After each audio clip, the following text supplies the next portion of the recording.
Hello everyone, आज की इस वीडियो में हम बात करेंगे। सब्जेक्ट है हमारा दिल्ली थ्रू द एजेस। इसका हम चैप्टर नंबर 3 करने वाले हैं। ठीक है, 1 और 2 हमने करा दिया। अगर आपने नहीं देखा है तो प्लेलिस्ट में जाओ, उसको जाके देख सकते हो। चैप्टर जो तीसरा है इसका नाम है दिल्ली 16वीं से 17वीं शताब्दी। ठीक है, इस चैप्टर में दो मेन टॉपिक है जो हम करेंगे। एक तो हम हुमायूं और उसके मकबरे के बारे में समझेंगे, दूसरा जो है शाहजहानाबाद उसके बारे में पढ़ेंगे। ठीक है, तो ये दो टॉपिक हैं जो आपको इस चैप्टर में करने हैं और वीडियो को बहुत ध्यान से देखना है। सेमेस्टर 1 के लिए होने वाली है वीडियो। आपका जेनरिक इलेक्टिव सब्जेक्ट है, बीए प्रोग्राम वगैरह में, बीए ऑनर्स में, सब जगह ये सब्जेक्ट होता है। ठीक है, आप इनमें से किसी भी कोर्स में हो तो आपको जीई में ये वाला सब्जेक्ट मिलता है। ठीक है, इसके अलावा आप हमारे टेलीग्राम चैनल को ज्वाइन करो, एकलव्य स्नातक 1। वहाँ पे आपको पीडीएफ नोट्स मिल जाएंगे फ्री में, आप वहाँ से डाउनलोड कर सकते हो। तो जाके सर्च करके आप वहाँ से इसको ज्वाइन कर सकते हो। ठीक है, मेरा नाम सत्येंद्र प्रताप है और आज मैं आपको Delhi through the ages subject कराने वाला हूँ हिंदी में। हिंदी में इस सब्जेक्ट का ये नाम है। ठीक है, आप इसे पढ़ सकते हैं। अब मैं चलता हूँ सीधा टॉपिक पे। तो सबसे पहले हम बात कर लेते हैं इंट्रोडक्शन यानी कि परिचय, जो हम इस चैप्टर को करने वाले हैं। थोड़ा सा इसका ब्रीफ में जानकारी ले लेते हैं, फिर आगे चलेंगे। ठीक है, तो इसमें हम मुगल शासक के बारे में बात करेंगे, हुमायूं के बारे में बात करेंगे। ठीक है, तो देखिए, मुगल शासकों में हुमायूं जो था वो इकलौता ऐसा शासक था जिसने दिल्ली में अपना नया नगर बसाया था। ठीक है, और इसके जो नए नगर है इसको किस नाम से हम जानते हैं, तो इसको हम दीन पनाह के नाम से जानते हैं, याद रखना है। तो यानी कि हुमायूं पहला, या फिर आप ऐसा मान लो इकलौता ऐसा मुगल शासक रहा है जिसने दिल्ली में अपना नया नगर बसाया है, बिल्कुल नया। ठीक है, दिल्ली में ही अलग से नगर बसा दिया है। उसका नाम रख दिया गया है दीन पनाह। तो इसके बारे में हम यहाँ पे डिटेल में समझेंगे। हुमायूं ने क्या करा, जो आप दिल्ली में पुराना किला ओल्ड फोर्ट जानते होंगे अगर आप कभी गए हो तो, चिड़ियाघर जू जो है उसके बगल में आपको पुराना किला दिखाई देता है। ठीक है, तो पुराना किला जो है उसका निर्माण जो था ये हुमायूं ने करवाया था। फिर बाद में शेर शाह सूरी ने इसको और ज्यादा मतलब इस पे काम करवाया। तो ये ऐतिहासिक जो इंद्रपत जो स्थल है, ठीक है, यहाँ पे इसने पुराने किले जिसको ओल्ड फोर्ट कहते हैं उसका निर्माण शुरू करवाया था। पुराने किले का जो निर्माण कार्य है बाद में जब शेर शाह सूरी का शासन आता है तो उसने उसको कंप्लीट करवाया था। ठीक है, तो दोनों ने, यानी शुरुआत तो हुमायूं ने कर दी थी, बना भी दिया था, बाद में उसको कंप्लीट जो कराया था वो शेर शाह सूरी ने करवाया था। तो ये हमको याद रखना है। पुराना किला ओल्ड फोर्ट कुछ इस प्रकार से दिखता है। उसकी जो एंट्रेंस है जहां से एंट्री होती है तो कुछ इस प्रकार से आपको दिखती है। अब बात करते हैं नेक्स्ट, पुराना किला जो है, पुराने किले की प्रमुख इमारतों के बारे में डिस्कशन करते हैं। तो पुराने किले के अगर आप अंदर जाते हो तो आपको दो मुख्य इमारत दिखाई देगी। उसमें एक तो है मस्जिद, ठीक है, और दूसरा है शेर मंडल। तो किले की जो मस्जिद है वो स्थापत्य की दृष्टि दृष्टि से अगर हम देखें, यानी स्थापत्य के नजरिए से अगर हम उसको देखें तो बहुत इंपॉर्टेंट है।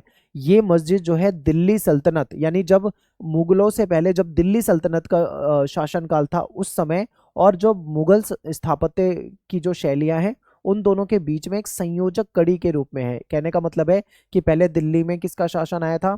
ठीक है, वैसे तो पहले हिंदू शासक थे, उनके बाद आता है सल्तनत। ठीक है, सल्तनत वाला शासन, दिल्ली सल्तनत। उसके बाद आता है मुगलों का शासन। तो इन इस समय जो मस्जिदें बनाई गई थी और जो यहाँ पे मस्जिदें बनाई गई है, तो ये कहीं ना कहीं कुछ चीजें इसमें मैच भी करती हैं, एक जैसा ही मान लीजिए, कुछ चीजें थोड़ी डिफरेंट भी हैं। फिर स्थापत्य विशेषता, यानी कि जो वो चीजें बनाई गई हैं, मस्जिद वगैरह का निर्माण हुआ है, उसकी कुछ विशेषताओं पे बात कर लेते हैं। तो देखिए, उसमें आपको सजावट दिखेगी, रंगों की समृद्धि दिखेगी, अलग अलग प्रकार के रंगों का इस्तेमाल किया गया है।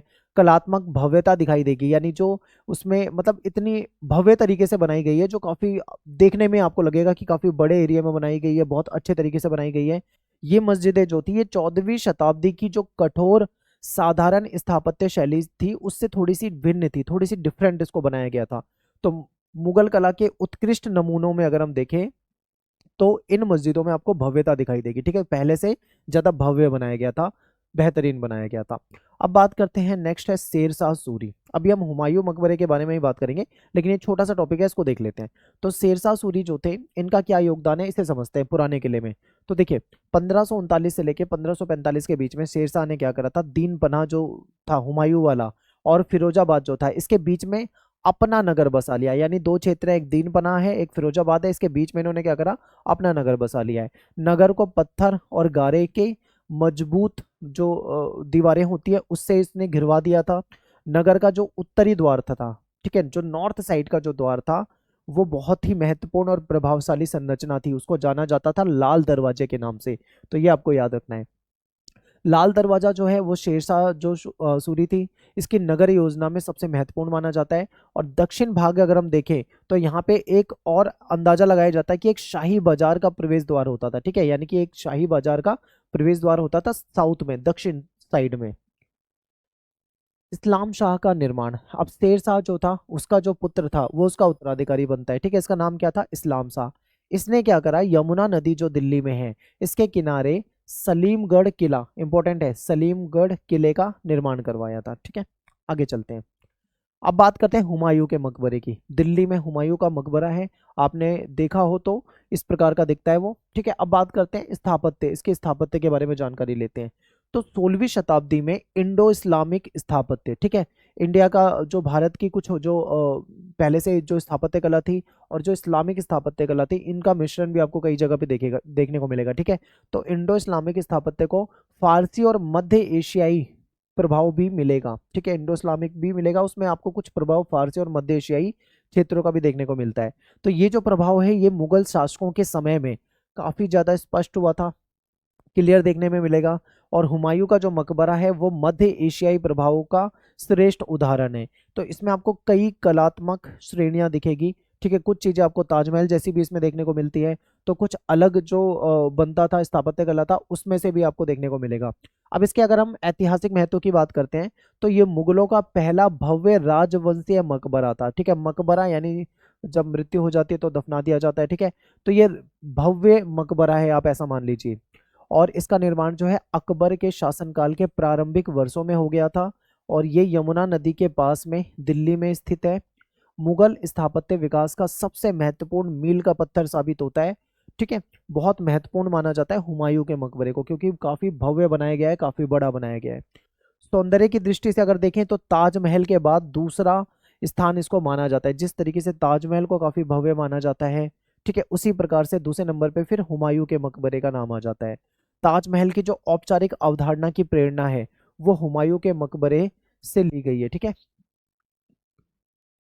फिर वास्तुकार, वास्तुकार देखें तो मकबरे के वास्तुकार जो थे वो थे मिराग सैयद घिसाज, ठीक है। ये कहाँ के थे? ये ईरान के थे, यानी ईरानी मूल के थे। इन्होंने पहले हेरात और बुखारा इन क्षेत्रों में भी काम किया था, वहां पे भी कुछ जो निर्माण थे उसमें काम कर रखा था। स्थापत्य की विशेषता अगर हम देखें कि किस प्रकार की चीजें इसमें आपको दिखेगी तो इसमें आपको फारसी और मध्य एशियाई शैली का भी प्रभाव दिखेगा क्योंकि फारस में और मध्य एशिया में जो जिस तरीके से बनाया जाता था, निर्माण किया जाता था, वही निर्माण आपको यहाँ पे दिखता है। आपको कुछ समरूपता भी दिखेगी, तो कुछ ज्यामितीय संतुलन भी देखने को मिलता है, ठीक है। आपको गुम्बद दिखेगा, उसमें मेहराब दिखेगी, मीनारें दिखेंगी, तो ये सब चीजें आपको यहाँ मिलती है। फिर गुम्बद जो इस प्रकार का होता है, ये गोल सा जो हिस्सा होता है। और विशाल मेहराब, मेहराब मतलब जो इसमें डिजाइनें होती हैं, ठीक है, तो ये फारसी परंपरा से जुड़ी हुई है, फारस में ऐसा होता था। और फिर इसमें छतरियां हो गई, महीन संगमरमर का भी इस्तेमाल किया गया है और भारतीय शैली का भी इसमें आपको उदाहरण देखने को मिलता है, ठीक है। फिर पर्सी ब्राउन कहते हैं कि फारसी और भारतीय स्थापत्य परंपराओं का ये उत्कृष्ट समन्वय है, यानी भारतीय परंपराओं को भी इसमें इस्तेमाल किया गया है और फारसी परंपरा जो थी उसको भी इस्तेमाल किया गया, उनका ये समन्वय के रूप में इसको देखा जा सकता है।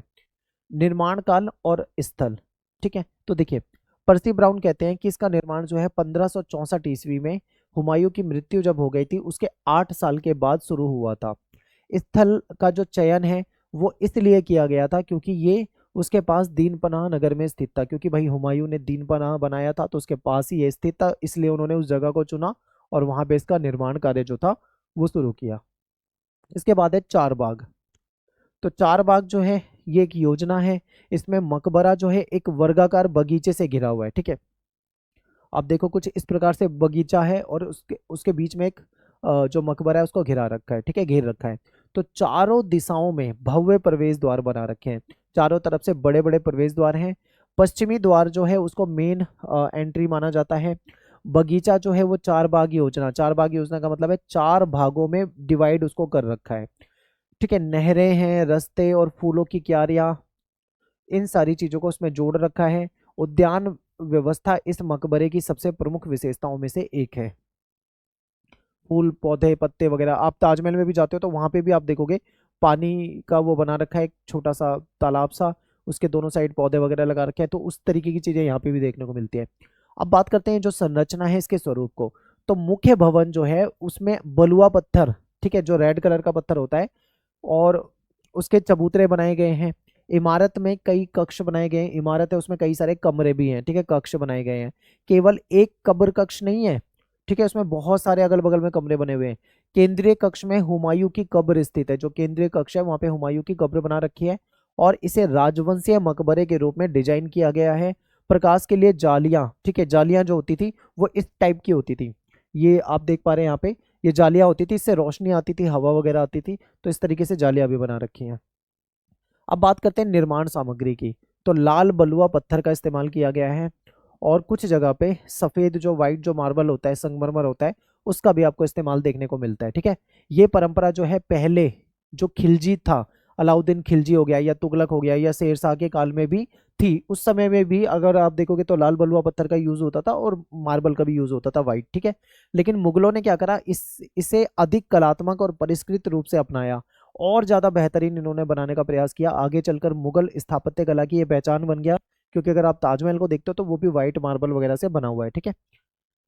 फिर बात करते हैं सजावट और अलंकरण की। तो सजावट जो है वो सरल है, सिंपल है, संयमित है, बहुत ज्यादा मतलब तड़कता भड़कता नहीं लगता है, सिंपल सा है, साधारण सा है। प्लास्टर और जो जड़े हुए पत्थर का प्रयोग जो है इसमें काफी आपको कम मिलेगा। सल्तनत और जो तैमूरी काल की अगर हम तुलना करते हैं तो सजावट जो है थोड़ी कम भव्य दिखेगी, यहाँ पे संतुलित बना रखा है, सिंपल सा बना रखा है। अगर हम इसको प्रतीकात्मक तत्व के रूप में देखें तो इसके जो प्रमुख द्वार हैं, ठीक है, जहां से एंट्री होती है, और मेहराब जो डिजाइनिंग वगैरह है, ठीक है, छतों पर कुछ नुकीले तारे बने हुए, स्टार बने हुए हैं, ये केवल सजावटी नहीं है बल्कि ये प्रतीक दिखाते हैं, ठीक है, प्रतीक के रूप में। इन्हें शक्ति और विरोधी तत्वों के मिलन का प्रतीक दिखाया गया है। और इस्लामी ज्योतिष के नजरिए से देखें तो इसको शुभ चिन्ह माना जाता है, स्टार को इस्लाम में, ठीक है। और मुगलों के काल में इनका जो नियमित प्रयोग भी होता रहा है। नेक्स्ट है धार्मिक और राजनीतिक महत्व। तो मकबरे को मुस्लिम संत की दरगाह जैसा सम्मान दिया जाता था, जैसे मुस्लिम संतों की दरगाह को सम्मान दिया जाता था, ठीक है, ऐसे ही मकबरे को भी सम्मान दिया जाता है। और इसकी यात्रा जियारत कहा जाता था, जैसे कि जब ये किसी दरगाह पे जाते हैं तो उसको जियारत के रूप में देखा जाता है, यानी कि वो पूजा पाठ के रूप में देखा जाता है। उसी तरीके से मकबरे में आने को भी जियारत ही कहा जाता है। अकबर के इतिहासकार जो है निजामुद्दीन अहमद, इन्होंने क्या करा था, सबसे पवित्र कब्रों का स्थल इसको माना है, ठीक है। फिर ग्लेन डी लॉरी के हिसाब से अगर हम देखें तो ये मकबरा जो है मुगलों की शक्ति को दिखाता है, उनके राजत्व, ठीक है, और भारत में जो उनका स्थायित्व, जो भारत में बस गए थे, यहाँ पे जो उन्होंने शासन चलाया था उसके प्रतीक के रूप में भी इसको दिखाया गया है। तो यहाँ पे हुमायूं और उसके मकबरे वाला टॉपिक हो जाता है। इसके बाद दूसरा टॉपिक है आपका, वो है शाहजहानाबाद की आकृति विज्ञान। तो अब इसे समझते हैं। तो देखिए निर्माण की पृष्ठभूमि, मुगल काल में क्या हुआ था, शाहजहां के समय में अगर हम देखें तो दिल्ली में निर्माण गतिविधि को दूसरा प्रमुख चरण माना जाता है, क्योंकि हुमायूं ने काम करा था दिल्ली में, अपना दीन बना बनाया था। शाहजहां क्या थे, वो अपनी राजधानी दिल्ली ले आए थे, ठीक है। तो देखिए शाहजहां जो है उनको माना जाता है कि वो वास्तुकला में गहरी रुचि रखते थे, वो वास्तुकला को बहुत अच्छे से समझते थे। इतिहासकार मोहम्मद सली जो है वो कहते हैं कि दरबारी और राजकुमार रोज भवन और बाग की योजनाएं जो है दरबार में प्रस्तुत करते थे, कि भाई हम ये बाग बनाने जा रहे हैं, या फिर हम ये भवन बना रहे हैं, तो उसकी पूरी प्लानिंग जो थी वो शाहजहां के सामने रखते थे। शाहजहां क्या करता था, खुद निर्माणाधीन जहाँ पे निर्माण हो रहा था होता था उन इमारतों का जाके ऑब्जर्वेशन करता था, उसका निरीक्षण करता था, यानी शाहजहां को निर्माण कराने का बहुत शौक था। 1639 में शाहजहां ने नई राजधानी बसाने का डिसीजन लिया कि भाई नई राजधानी उसको चाहिए। तो नई राजधानी जो थी उसने उसके लिए जो जगह चुनी वो दिल्ली, ठीक है, उसने सोचा कि दिल्ली में एक नई राजधानी बना लेते हैं। तो शाहजहानाबाद की जो नगर योजना है, इसमें नई राजधानी में शाहजहां ने अपनी शाही संकल्पना लागू करी। शाही संकल्पना कैसे, कि जहां पे वो अपनी नई राजधानी ले जाएगा वहां पे वो शासक होगा, उसका पूरा एक दरबार होगा, दरबार वाला सिस्टम होगा, और उसका एक शाही भवन होगा, ठीक है, जिसमें वो रहा करेगा। पूरा जो एक मतलब आप कह लो शाही संकल्पना जो होती है वो उसने यहाँ पे समझ ली कि हम दिल्ली में इसको लागू कर देंगे। दिल्ली के सुल्तान या फिर अन्य जो भारतीय शासक थे उनके द्वारा जो बसाए गए नगर थे उसकी तुलना में शाहजहानाबाद का जो क्षेत्रफल है वो सबसे बड़ा था, ठीक है। इससे पहले जो सल्तनत काल के जो शासक रहे हैं या उससे पहले जो हिंदू शासक रहे हैं उनसे बड़े क्षेत्रफल का इन्होंने यूज करा, ठीक है। राजधानी वहां पे बना ली दिल्ली में, जिसको शाहजहानाबाद यानी शाहजहां के नाम से ही जाना जाता है। फिर आपने लाल किला देखा होगा दिल्ली में, तो लाल किला जो है उसका निर्माण करवाया, तो शाहजहां की महलगढ़ी। अब याद रखना, महलगढ़ी जो है लाल किले को कहा जाता है, ठीक है। इसको किला ए मुबारक भी कहा जाता है। आज के समय में तो हम इसको लाल किला बोलते हैं, रेड फोर्ट बोलते हैं, लेकिन इसको पहले किला ए मुबारक कहा जाता था, या फिर इसको महलगढ़ी भी कहा जाता था, ठीक है। तो ये जो है ये शक्तिशाली और विशाल दुर्ग था, यानी बहुत शक्तिशाली और बहुत बड़ा दुर्ग था, बहुत बड़ा किला था। इसे पूरा होने में 9 साल का समय लग गया था, इसका निर्माण पूरा होने में, ठीक है। लाल किला जो है इसमें बादशाह का निवास था, बादशाह रहता था, उसकी जो शाही तख्त थी, ठीक है।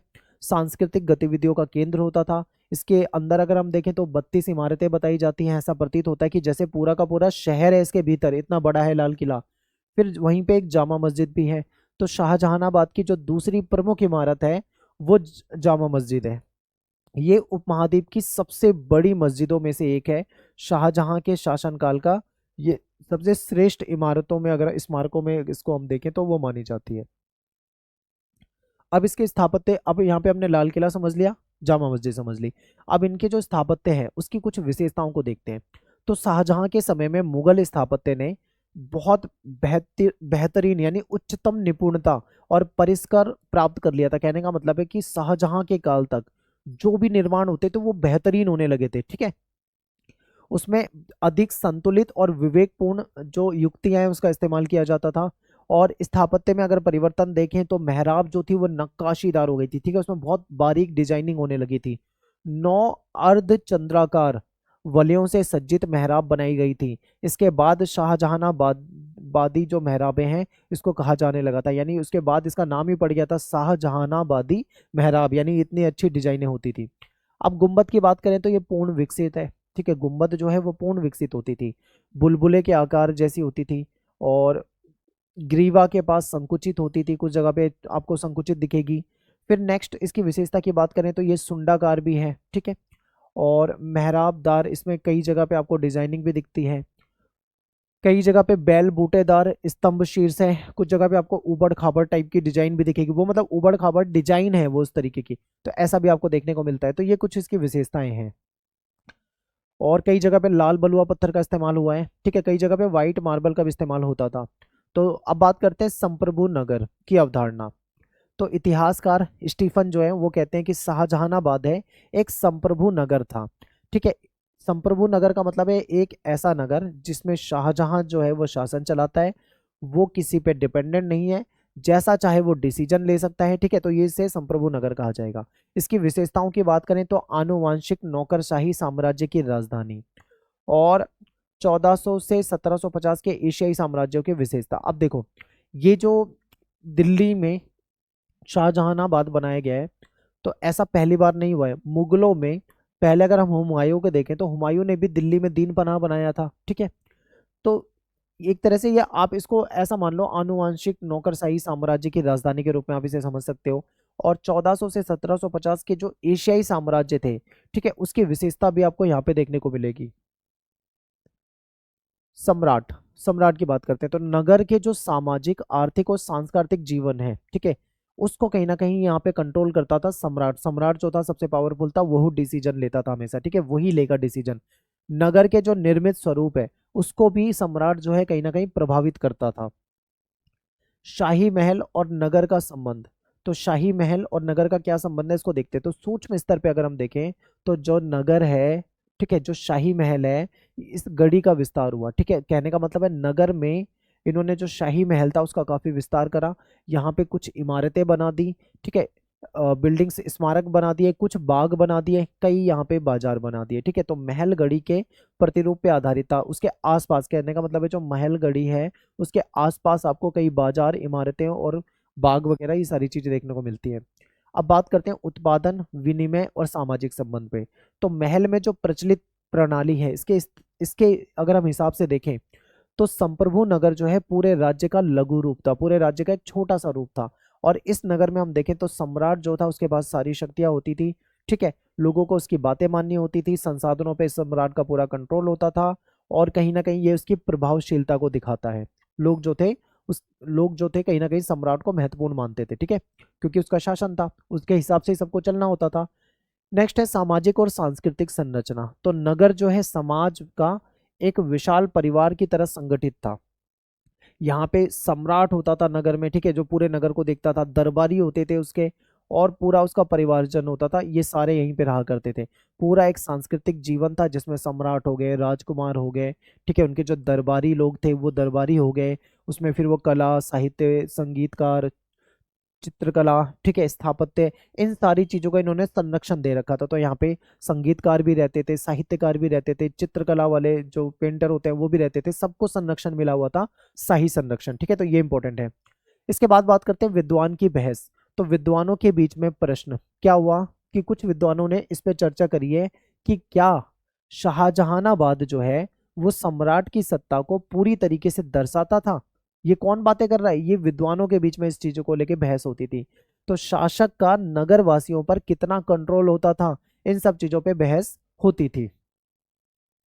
अब निष्कर्ष के रूप में देखें तो हम कहेंगे कि मुगल नगर केवल शाही शिविर नहीं थे। शाही शिविर का मतलब है कि केवल सम्राट के हिसाब से नहीं चलते थे, बल्कि उनका खुद का स्वतंत्र स्थापत्य और तर्क भी था, ठीक है। राजधानी जो थी वो शासक की सत्ता और समृद्धि का प्रतीक तो थी, लेकिन स्वतंत्र भी होते थे, ठीक है। फिर इसके बाद बात करते हैं शाहजहानाबाद। तो शासकीय सत्ता को दिखाता है शाहजहानाबाद की शासक की किस प्रकार से यहाँ पे सत्ता है, किस प्रकार से उसने महल का निर्माण करवाया है, वहां पे बाजार का निर्माण करवाया है, ठीक है, कैसे वहां पे विनिमय होता है, कैसे व्यापार होता है, वो सारी बातें यहाँ पे पता लगती हैं। और अपने विशिष्ट और स्थायित्व लक्षण भी रखता था, क्योंकि दिल्ली जो है वो हमेशा से एक महत्वपूर्ण क्षेत्र रहा है। अब बात करते हैं कि जो शाहजहानाबाद है इसकी जो स्थापना है, इसमें जो प्रभावी विचार है इसको समझते हैं। तो ये जो स्थापना है शाहजहानाबाद की, आखिर ये क्यों हुई, शाहजहां को ऐसा क्यों लगा कि भाई उसको एक दूसरी राजधानी बना देनी चाहिए, ठीक है, वो क्यों दिल्ली में ही उसने दूसरी राजधानी बनाई, तो बहुत सारी चीजें हैं।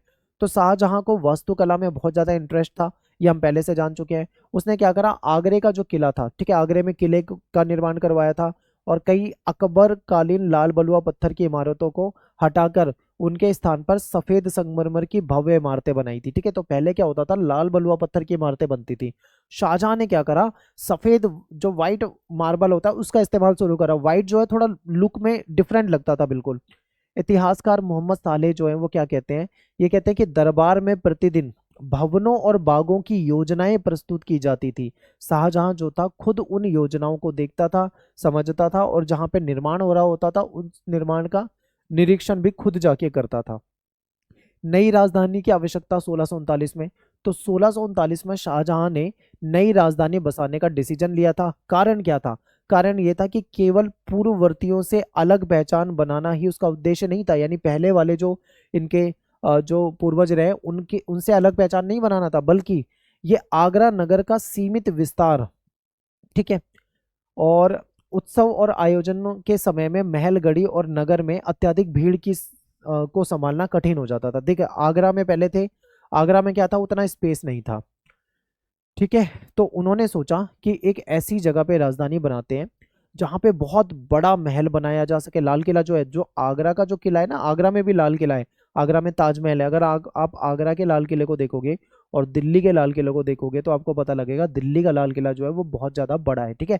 तो उनको एक बड़ा स्पेस चाहिए था, कोई त्योहार हो, कोई आयोजन हो, तो ज्यादा से ज्यादा जो लोग हैं वहां पे जुट सके, तो इसलिए इनको एक नए स्पेस की आवश्यकता थी। तो इसलिए इन्होंने क्या करा, दिल्ली की तरफ डिसीजन लिया कि दिल्ली में बना लेते हैं। अब दिल्ली में क्यों डिसीजन लिया, दिल्ली में क्या ऐसा लगा, तो देखिए शाहजहां ने इस जो स्थल है उसका चयन कैसे करा। तो जो वास्तुविद है, जो नगर की योजना बनाने वाले लोग हैं, जो उनके ज्योतिषी हैं, ठीक है, उनको इन्होंने बताया कि भाई एक अच्छी सी राजधानी के लिए जगह चुनो। तो नई जो राजधानी है उसके लिए दिल्ली जो थी वो त्रिभुज क्षेत्र में, ठीक है, इसको चुना गया था। इसकी दिल्ली की विशेषता क्या थी, ये अरावली जो पर्वत माला है वो यहाँ पे देखने को मिलेगी, यमुना नदी भी आपको यहाँ पे देखने को मिलेगी, और यमुना की जो धारा है उससे कहीं ना कहीं, ठीक है, आप आवागमन भी देख सकते हो, तो आवागमन भी हो सकता था। तो ये कुछ ऐसे क्षेत्र थे जहाँ पे कहीं ना कहीं आना जाना जो था वो आसानी से हो सकता था। और ये स्थल जो है थोड़ा प्राकृतिक रूप से भी अगर देखें तो ये सुरक्षित भी था और उपयुक्त भी था। यानी कि अगर प्राकृतिक रूप से देखें तो भी सही है भाई, अरावली पर्वत श्रृंखला यहाँ पे आपको देखने को मिलती है, यमुना नदी देखने को मिल जाती है, तो ये जगह अच्छी थी, तो इसलिए दिल्ली को इन्होंने चुन लिया। नगर की पवित्र अवधारणा, मुगल शासक जो है नगर को धरती और आकाश के मिलन स्थल के रूप में देखते थे। और ये धारणा जो है ये इस्लामी जो स्थापत्य है उसकी अगर हम पारंपरिक मान्यताओं के हिसाब से देखें तो उससे उत्पन्न हुई थी। इस्लामिक जो स्थापत्य है उसमें ऐसा माना जाता था कि कुछ जो जगह होती है वो बहुत इंपॉर्टेंट होती है, ठीक है, जो धरती और आकाश के मिलन के स्थल के रूप में देखी जाती है। तो इसलिए इन्होंने मुगल शासक नगर जो है उसको हमेशा महत्वपूर्ण माना है। फिर इस्लामी विश्वास में ये भी माना जाता था कि नगर जो होते हैं ना वो मनुष्य और ब्रह्मांड इनके दो ध्रुवों के बीच में स्थित होते हैं। ऐसा कहाँ माना जाता है? इस्लामी विश्वास में माना जाता है। इसमें दोनों की विशेषताएं जो है समाहित हो जाती हैं। नेक्स्ट है सम्राट की स्थिति। तो पवित्र महत्व से युक्त नगर जो होते हैं यानी जो नगर बनाए जाते हैं, ठीक है, उन नगरों में अगर हम देखें तो साम्राज्य, ब्रह्मांड का प्रतीकात्मक केंद्र, समकालीन ऐतिहासिक दृष्टि, सब कुछ आपको देखने को मिलेगा। यानी कि नगरों को बहुत महत्वपूर्ण माना जाता था, ठीक है, साम्राज्य का महत्वपूर्ण अंग माना जाता था, ब्रह्मांड का प्रतीकात्मक केंद्र माना जाता था, समकालीन ऐतिहासिक दृष्टि से देखें तो वो भी बहुत ज्यादा इंपॉर्टेंट था। तो इतिहासकार जो मोहम्मद सालेह हैं इनके अनुसार अगर हम देखें तो शाहजहानाबाद की चार दीवारें जो थी वो धरती के केंद्र को घेरे हुए थी, ठीक है, ऐसा इन्होंने कहा है। नगर की आध्यात्मिक और प्रतीकात्मक अवधारणा को ये दर्शाता है कि नगर जो है वो बहुत महत्वपूर्ण होता है और मुगलों के शासनकाल में नगर की स्थापना महत्वपूर्ण मानी जाती थी क्योंकि ये किले वगैरह जो थे वो बनाया करते थे, ठीक है।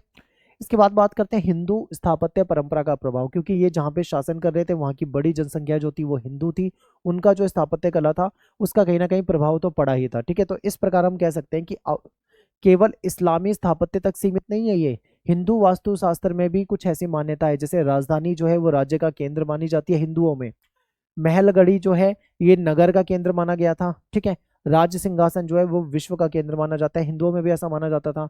तो कई हिंदू वास्तुविद और कारीगर जो थे उन्होंने शाहजहानाबाद के निर्माण में सक्रिय भूमिका निभाई थी, उन्होंने भी कहीं ना कहीं महत्वपूर्ण भूमिका निभाई थी इसके निर्माण में। अब बात करेंगे नगर योजना। तो शाहजहां की जो नगर संकल्पना है यानी शाहजहां ने नई राजधानी शाहजहानाबाद पर अपनी शाही संकल्पना लागू की, क्योंकि वो चाहता था वहां पे शासक दरबार, शाही भवन ये सब हो। तो वो पहले से ही सोच के बैठा था कि ऐसा ऐसा होगा, ठीक है, उसने ये चीजें लागू कर दी। ये योजना जो है सफावी, ठीक है, उनकी राजधानी में भी आपको देखने को मिलेगी। तो उससे मिलती जुलती जो चीजें थी शाहजहां ने यहाँ पे लागू करी। अब ये जो शाहजहानाबाद है इसका क्षेत्रफल देखें तो दिल्ली के सुल्तान जो थे या भारतीय शासक जो थे उनके बसाए हुए नगरों से काफी बड़ा था, यानी बहुत बड़ा क्षेत्र था शाहजहानाबाद का, ठीक है। फिर निर्माण और नियंत्रण यानी नगर निर्माण कार्य जो था दो प्रसिद्ध वास्तुविद को दिया गया था। एक का नाम था उस्ताद अहमद, एक का नाम था उस्ताद हामिद। इन्होंने पूरी जिम्मेदारी ली थी, ये वास्तुविद थे, ठीक है। शाहजहां ने संपूर्ण परियोजना पर कड़ी निगरानी रखी थी। सामंतों के आवासों की स्थिति और योजनाएं भी ये खुद ही तय करता था, खुद ही देखता था। इसके बाद है 2 सप्ताह में बाड़ेबंदी का कार्य पूरा, ठीक है। तो इसके बाद राजकुमार और जो उच्च दरबारी थे इनको जमीन दे दी गई, भूखंड दे दिए गए, उनके भवनों का निर्माण प्रारंभ कर दिया गया। शाही भवनों का निर्माण जो था 3 सूबेदार की देखरेख में हुआ था, गैरत खान, अलावर्दी खान, ठीक है, मर मकरमत खान, इनकी निगरानी में हुआ था। नगर का वैभव, निर्माण जो है पूर्ण होने पर, जब मतलब निर्माण पूरा हो गया था तब शाहजहानाबाद जो है वो दुनिया का सबसे बड़ा और सबसे अधिक जनसंख्या वाला नगर माना गया उस समय में। इतिहासकार मोहम्मद सली जो है वो क्या कहते हैं कि कुस्तुनतुनिया जो है और बगदाद जो है वो भी इसकी बराबरी नहीं कर सकते थे, ठीक है, इनसे भी ये बड़ी जनसंख्या वाला क्षेत्र था और भव्य माना जाता था। सड़क योजना, आपने दिल्ली में चांदनी चौक देखा होगा। तो शाहजहां नगर नियोजन का उत्कृष्ट जानकार था, उसको नगर कैसे बनाना है उसकी अच्छी जानकारी थी। उसने क्या करा था 1638 में चांदनी चौक जैसा जो भव्य मुख्य मार्ग है, एक मुख्य मार्ग बनवाया। और ये यूरोप के जो बुलवेर्ड प्रणाली थी उससे पहले बना हुआ था और मतलब काफी बेहतर माना जाता था। इसकी तुलना जो है बर्लिन में जो एक मार्ग था जिसको अंटर डैन लिंडेन मार्ग कहा जाता था, ठीक है, जर्मनी के बर्लिन में, उससे इसको कंपेयर किया जाता था। हिंदू और इस्लामी प्रभाव। तो नगर योजना पे अगर हम देखें तो हिंदू वास्तुशास्त्र और इस्लामी नगर नियोजन दोनों का प्रभाव आपको दिखेगा, केवल इस्लामिक तरीके से इसको नहीं बनाया गया था।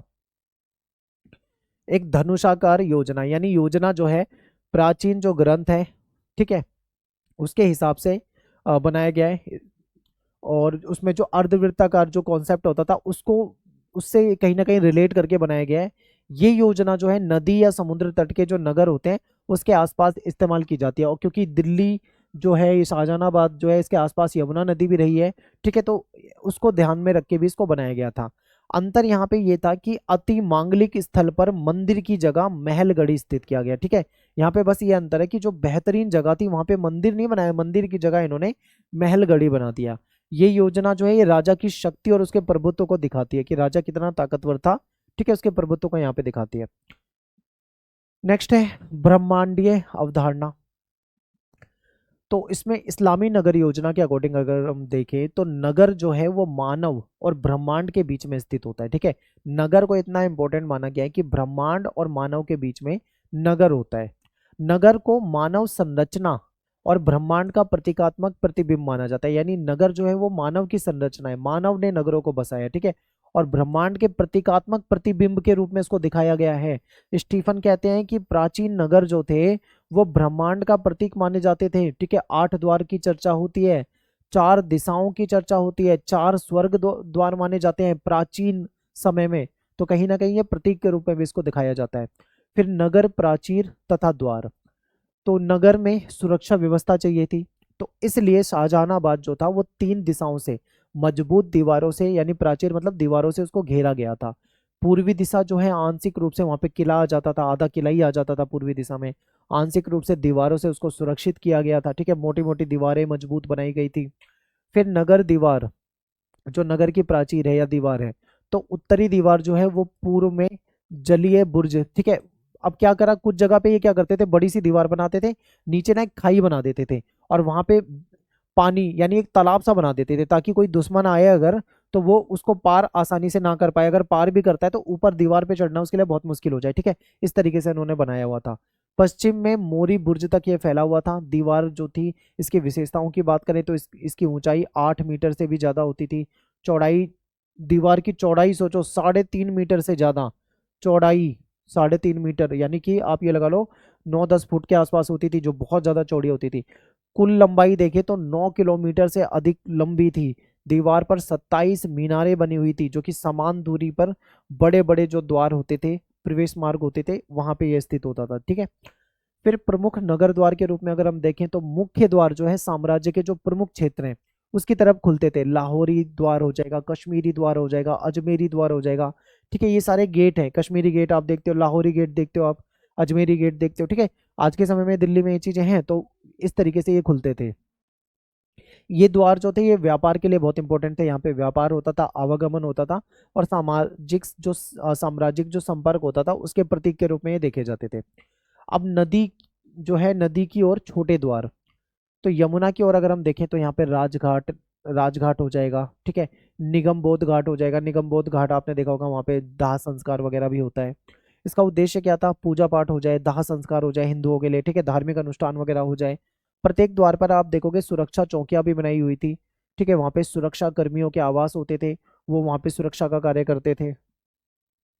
पहाड़ियाँ और जामा मस्जिद, तो नगर के भीतर 2 छोटी पहाड़ियाँ थी, ठीक है। एक पहाड़ी जो थी वो भुजालाल पहाड़ी जिसको कहा जाता था, इसी पर जामा मस्जिद बना दी गई थी, ठीक है, उसी पहाड़ी क्षेत्र पे, और ये किले से लगभग 500 मीटर दक्षिण पश्चिम में स्थित थी। तो ये अरावली श्रृंखला से ही जुड़ी हुई है सारी, ठीक है। अब बात करते हैं महलगढ़ी यानी कि लाल किला। तो शाहजहां की जो महलगढ़ी है इसको किला ए मुबारक भी कहा जाता था। आज के समय में इसको हम लाल किला के नाम से जानते हैं। ये बहुत शक्तिशाली और विशाल दुर्ग था, ठीक है। इसको बनाने में 9 साल लग गए थे। बर्नियर ने क्या कहा था, बर्नियर ने कहा था कि पूर्व की संभवतः संसार का सबसे भव्य महल, यानी इसको संसार का सबसे भव्य महल के रूप में बर्नियर ने बताया है। स्वरूप और विस्तार देखे तो सम्राट का निवास यहाँ पे होता था, प्रशासनिक कार्यों का केंद्र था, सांस्कृतिक गतिविधियां होती थी, ठीक है। इसके अंदर 32 भवन माने जाते हैं, और ये सारी चीजें हम कर चुके हैं, ये पढ़ चुके हैं हम इसके बारे में। तो निर्माण और सुरक्षा को देखते हैं, तो इसमें कई लोगों ने मिलके काम करा था, राजमिस्त्री हो गए, ठीक है, तराशने वाले व्यक्ति हो गए, बढ़ई हो गए, बागवान हो गए, ठीक है, उद्यान अभिभावक हो गए। और इसमें पत्थरों के बीच में ऐसा बनाया गया कि पत्थरों के बीच में सुई भी ना जा सके, ठीक है। ऐसा मतलब इतनी स्किल्ड लेबर यहाँ पे काम कर रही थी। सुरक्षा व्यवस्था देखें तो चारों ओर 23 मीटर चौड़ी 9 मीटर गहरी खाई बनाई गई है और उसे पानी से भरा गया है। आप कभी भी लाल किले वाल किले को देखोगे तो दीवार के बगल में आपको खाई दिखेगी इस तरीके से, पूरा पानी भरा हुआ है, ताकि उसको सुरक्षित रखा जा सके, ठीक है, कोई वहां पे आसानी से आ ना सके। ये व्यवस्था जो है इस सुरक्षा को भी ध्यान में रखा जाता है, प्राइवेसी को यहाँ पे भी ध्यान में रखा जाता है, शाही जीवन की गरिमा को दिखाता है, क्योंकि यहाँ पे भाई शासक रहा करता था। नगर से महल गढ़ी को, तो यहाँ पे बुलंद बाग, गुलाबी बाग, अंगूरी बाग, आज के समय में ये बाग वगैरह उतने नहीं दिखेंगे आपको, लेकिन ये चीजें बनाई गई थी उस समय में। महल गढ़ी जो है इसके प्रभाव, इसके प्रधान भवन को देखते हैं, ठीक है। तो इसके आंतरिक विभाजन को देखते हैं। अगर हम महल के अंदर जाते हैं तो अंदरूनी भाग जो है दो आयताकार भाग में विभाजित है, अंदर का हिस्सा। पूर्वी भाग देखोगे तो वहां पे बाजार, हरम, निजी आवासीय कक्ष, ये सब होता था, पहले के समय में होता था, ठीक है। अब उस तरीके की चीजें नहीं है। फिर प्रमुख भवन में देखें तो कम से कम 6 संगमरमर की उसमें इमारतें हैं, और वहां पे ऊंचे छज्जे वाले परकोटे हैं, झरोके हैं। झरोके भाई इंपॉर्टेंट है, आगे मैं आपको झरोके के बारे में बताऊंगा। फिर रंग महल की तरफ जाओगे तो वहां पे आरामगाह बना रखा है, ठीक है। वहां पे शयनगाह बना रखा है। पूर्व शासकों की जो विधवा होती थी या जो आश्रित लोग होते थे उनके लिए अलग से क्षेत्र बनाया हुआ है, ठीक है। तो ये सब इंपॉर्टेंट है। फिर महलगढ़ी को की सबसे महत्वपूर्ण जो सबसे अलंकृत इमारत है, उसको रत्नों से, ठीक है, रत्नों से सज्जित केवल चुनिंदा सामंतों की प्रवेश की अनुमति थी। और जो इसमें कुछ मतलब महलगढ़ी में कुछ ऐसी महत्वपूर्ण इमारत भी बना रखी है जहाँ पे कुछ मतलब लिमिटेड लोग ही आ सकते थे, हर कोई वहां पे नहीं जा सकता था, केवल चुनिंदा सामंत लोग ही वहां पे जा सकते थे। उसको बहुत अच्छे तरीके से रत्नों से सजाकर उसको बनाया हुआ है। महल गढ़ी का जो कार्यात्मक स्वरूप है इसको देखते हैं। तो यहाँ पे सैनिक भी रहते हैं, यहाँ पे व्यापारी भी रहते थे, ठीक है, शिल्पकार भी रहते थे, सेवक भी रहते थे, चित्रकार भी रहते थे, संगीतकार भी रहते थे, और कर्मचारी लोग भी रहते थे। तो ये सब यहाँ पे रहा करते थे, सबके रहने की व्यवस्था थी। और इसमें संस्थाएं देखें तो यहाँ पे कारखाने भी हैं, अस्तबल भी हैं, यहाँ पे भंडार गृह भी है, राजकोष, टकसाल, शस्त्रागार, सारी चीजें आपको इस महल में ही दिख जाएगी। इस प्रकार महलगढ़ी जो है नगर का एक लघु रूप थी। नगर की गलियों की योजना महलगढ़ी के आंतरिक मानचित्र से इसको कहीं ना कहीं प्रेरित करती थी। अब एक झरोका प्रणाली भी थी, ये भी समझिए, झरोका बहुत इंपॉर्टेंट है। इसमें क्या होता था, शासक जो है ना सुबह के टाइम पे रोज आता था। ये एक ऐसी छोटी सी जगह होती थी, यहाँ पे बैठ के लोगों को दर्शन देना कहा जाता है। तो लोग जो थे वो भीड़ लगा के सुबह शासक को देख लेते थे, उसके बाद अपना जो डेली रूटीन का काम है वो काम करते थे। इसको झरोका प्रथा कहा जाता था। तो झरोके का स्थान, किले का जो पूर्वी द्वार है, दीवार है सॉरी, पूर्वी दीवार पर यमुना नदी की ओर स्थित एक सुंदर नक्काशीदार संरचना थी जिसको झरोका कहा जाता था। झरोखा दर्शन में क्या होता था, सम्राट जो था रोज सुबह जनता को दर्शन देता था। इस परंपरा को झरोखा दर्शन कहा जाता था। लोग जो थे वो सम्राट को देखने के लिए आते थे। इसका महत्व क्या था, इससे इसका महत्व ये था कि कोई भी व्यक्ति इसमें भाग ले सकता था, कोई भी व्यक्ति उनको देख सकता था, चाहे वो गरीब हो या साधारण हो, ठीक है। ये परंपरा जो है सम्राट और प्रजा के बीच में एक सीधा संपर्क के रूप में दिखाया गया है, विशेषकर हिंदू प्रजा से संबंध मजबूत करने का माध्यम, क्योंकि जो बड़ी जनसंख्या थी वो हिंदुओं की थी। और जनता में श्रद्धा बने किसके प्रति, शासक के प्रति, सम्मान बने, निष्ठा का भाव उत्पन्न हो, इसलिए ये प्रथा लाई गई थी। राजनीतिक और सामाजिक भूमिका, मुगल सम्राट जो है इस रस्म के महत्व को अच्छे तरीके से समझते थे। संरक्षक और आश्रितों के रिश्ते जो हैं वो उसको कहीं ना कहीं मजबूत होंगे, ठीक है। संरक्षक यहाँ पे शासक है, आश्रित जो है जनता है। शाही सत्ता की वैधता और स्वीकार्यता को ये बढ़ाती थी। बाद में जो कुलीन हो गए, सैन्य दल हो गए, ठीक है, इनका भी निरीक्षण जो है इसी मार्ग से होता था। तो ये इंपॉर्टेंट है। फिर नगर के महत्वपूर्ण स्थान और बाजार, तो यहाँ पे प्रमुख सड़कें, लाहौरी गेट कहा जाता है इसको। तो ये नगर का प्राचीन, ठीक है, नगर की जो दीवार है वहां से लाहौरी द्वार शुरुआत होती है, और महलगढ़ी यानी लाल किला के जो लाहौरी द्वार है उससे इसको जोड़ देती है, और ये महत्वपूर्ण सड़क मानी जाती थी, ठीक है। फिर फतेहपुरी मस्जिद के पास हल्का सा मोड़ है और सड़क के मध्य में नहर ए फैज बहती थी।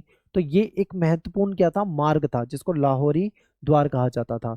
चांदनी चौक भी बहुत इंपॉर्टेंट है, क्योंकि नहर ए फैज जो है वो उसके चारों ओर बना जो चौक था उसे चांदनी चौक कहा गया था। क्योंकि इसका नाम कैसे पड़ा था, चांदनी रात में उस पे जो प्रतिबिंब पड़ता था पानी पे, चांद का जो प्रतिबिंब पड़ता था, ठीक है, वो बहुत इंपॉर्टेंट था, उसी के नाम पे ही इसका नाम चांदनी चौक पड़ गया। विशेषता क्या है, क्योंकि यहाँ पे बहुत बड़े बड़े बाजार थे, दोनों तरफ पेड़ लगाए गए थे, और 1500 से अधिक दुकानें होती थी यहाँ पे, ठीक है। और दुकानों का स्वामित्व देखें तो शहजादी जहां आरा, नवाब फतेहपुरी बेगम, इनका स्वामित्व होता था। तो ये महत्वपूर्ण बाजार भी था। प्रमुख प्रमुख बाजार में देखें तो उर्दू बाजार हो गया, अशरफी बाजार हो गया, फतेहपुरी बाजार हो गया, ठीक है।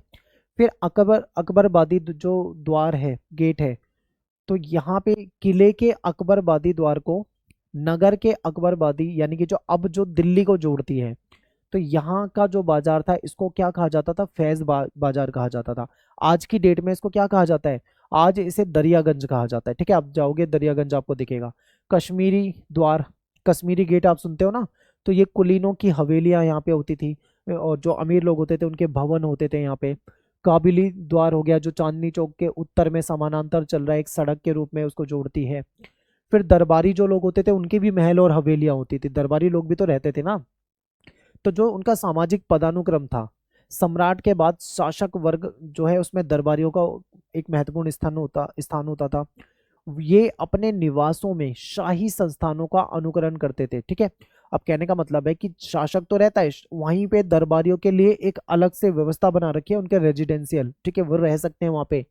तो इनकी हवेलियां हैं, तो इनकी हवेली में देखें तो वहाँ पे नक्काशदार होते थे और सशस्त्र रक्षक होते थे, बाग होता था वहाँ पे, हरम होता था, इनका परिवार, खुद के परिवार के लोग रहा करते थे। ये हवेली जो थी दरबारियों की निजी संपत्ति नहीं थी, याद रखना, दरबारी जो है उनकी निजी संपत्ति नहीं है। दरबारी को कल को शासक निकाल देता है तो वो गया वहां से, ठीक है। जब राज्य चाहे तब उसको अधिग्रहित कर सकता था, अपने कब्जे में ले सकता था। संपन्न व्यापारी हकीम लोग जो थे उनकी अपनी निजी हवेलियां जो थी उसके ये मालिक हुआ करते थे, जो संपन्न लोग होते थे। संरचना और आकार, इनकी जो हवेलियां हैं उसकी बहुत ऊंची ऊंची दीवारें होती थी, बाग होते थे, और खाने दौरान की हवेली, ठीक है, एग्जाम्पल है ये। फिर विलियम फ्रैंकलिन के अकॉर्डिंग देखें वो हवेलियों के बारे में क्या बताते हैं, कहते हैं कि यहाँ पे बहुत बड़े बड़े प्रवेश द्वार होते थे, एंट्री गेट होते थे, ठीक है। बड़ा सा प्रांगण होता था, यहाँ पे अस्तबल होते थे जिसमें हाथी घोड़े वगैरह रखे जाते थे। सेवक, सैनिक और शिल्पकार के भी कमरे होते थे यहाँ पे, ठीक है। कोषागार या फिर अभिलेखगार, कारखाने वगैरह, ये सारी चीजें यहाँ पे होती थी, तो बहुत बड़े बड़े ये क्षेत्र होते थे। अंदरूनी भाग की बात करें तो शहजादे और अमीरों के खुद के निजी निवास होते थे। ऊंची दीवार होती थी जो अन्य हिस्सों से इसको अलग कर देती थी। ये हवेलियां जो है हजारों लोगों को समाहित कर सकती थी, इतनी बड़ी ये हवेलियां होती थी। और हवेलियां नगर के खंडों पर वैसा ही प्रभाव डालती थी जैसा महलगढ़ी पूरे नगर पे। कहने का मतलब है जिस तरीके से लाल किला बहुत इंपॉर्टेंट था ना, उस तरीके से हवेलियां भी बहुत इंपॉर्टेंट होती थी, काफी बड़ी बड़ी ये हवेलियां होती थी। बाग की बात करें तो बागों का बहुत महत्व है।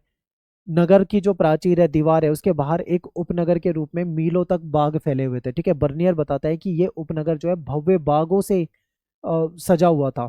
इस्लामी नगर योजना में बाग जो थे बहुत इंपॉर्टेंट होते थे, और बागों में फूल पौधे ये सारी चीजें होती थी, ठीक है। कई जगह पे आयताकार आकार के बाग मिलते हैं, कुछ जगह पे ऊंची दीवारों से घिरे हुए बाग मिलते हैं, तो कुछ जगह पे प्रवेश जहाँ जहाँ से एंट्री होती थी वहां पे मीनारें भी देखने को मिलती है। चार बाग योजना में देखे तो चार नहर हो गई, फिर बाग को चार हिस्सों में इन्होंने विभाजित कर दिया, ठीक है। इस तरीके से नहर थी, फिर यूं नहर जाती थी और चार हिस्सों में, जैसे मैं आपको यहाँ पे बताऊं, ठीक है, कुछ इस प्रकार से हो जाता था, बाग बना दिया जाता था ऐसे ऐसे।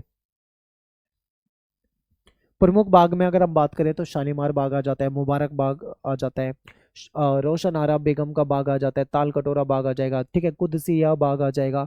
ये सब शाहजहानाबाद में इंपॉर्टेंट थे। और शाहजहानाबाद जो है वो तीन ओर से बागों और हवेलियों से ही घिरा हुआ था। तो यहाँ पे अपना ये चैप्टर खत्म हो जाता है। आई होप आपको समझ में आया होगा, ठीक है। मिलते हैं नेक्स्ट वीडियो में। Thanks for watching. मेरा नाम सत्येंद्र प्रताप है, और आप वीडियो को लाइक जरूर कर दिया करें, कमेंट कर दें, शेयर कर दें। आपसे नेक्स्ट वीडियो में मिलेंगे। और इसके बाद एक चैप्टर और बच रहा है, आपका सिलेबस जो है वो कंप्लीट हो जाएगा, फिर आपके one shot video important question की भी करा दूंगा, ठीक है।